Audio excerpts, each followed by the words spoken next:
This movie tells a story about Arthur Fleck, who is institutionalized at Arkham as he's awaiting trial for his crimes as Joker. While struggling with his dual identity, Arthur not only stumbles upon true love, but also finds the music that's always been inside him. This movie is dull, plotting, and even worse than its predecessor. The original movie was not good as it's rather shallow, but at least it had some threats and danger that this movie really lacks.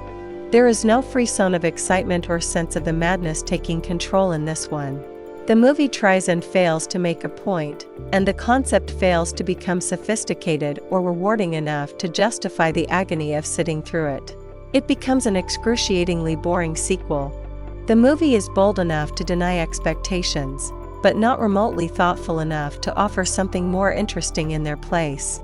It struggles to find a shape for its story. Its turgid symphony is too dissonant to appreciate even on its own terms.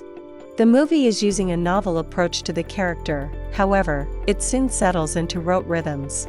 The movie is decent when pushing towards new ways of seeing its central character. Unfortunately, it too often insists on returning to familiar territory and on occasion, even familiar footage. After an initial hour set entirely within Arkham's walls, this movie becomes a nod on the first Joker, although not in any meaningful or transformative way. Rather, it's merely an extension of the first film's plot in the most plotting and literal fashion. This movie is more of a courtroom drama, as there are endless trial scenes that literally relitigate the events of the previous film. Unfortunately, these scenes are not interesting. The delirium of Joaquin Phoenix smearing on the grease paint to play both attorney and defendant isn't quite delivered. Each time the film looks as if it is going to break out of the prison of its own making, unleashing the Joker and Harley back onto the mean streets of Gotham City, the characters and the story return to the prison cell or the courtroom. The movie is too busy depicting Arthur's fantasies and nightmares, all on stage, in costume, and with a show tune. It's too concerned with the inner machinations of its hero, and far too unconcerned with offering much in the way of action for the audience. Harley's fascination with Arthur is the film's very foundation. It's a shame the movie never quite allows its musical elements to bloom, and the energy of these segments only goes so far.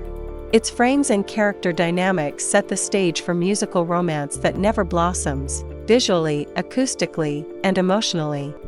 Many times when the characters sing, it's always with a lack of energy. Most of the tunes are pared down into dull cabaret arrangements, and shot against the black void of the characters' shared imagination.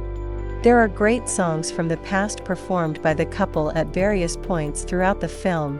However, rather than signposting events or emotions to the audience, the conveyor belt of songs merely slows down proceedings. Overall, it's not worth to watch this in theaters, just wait on your streaming service.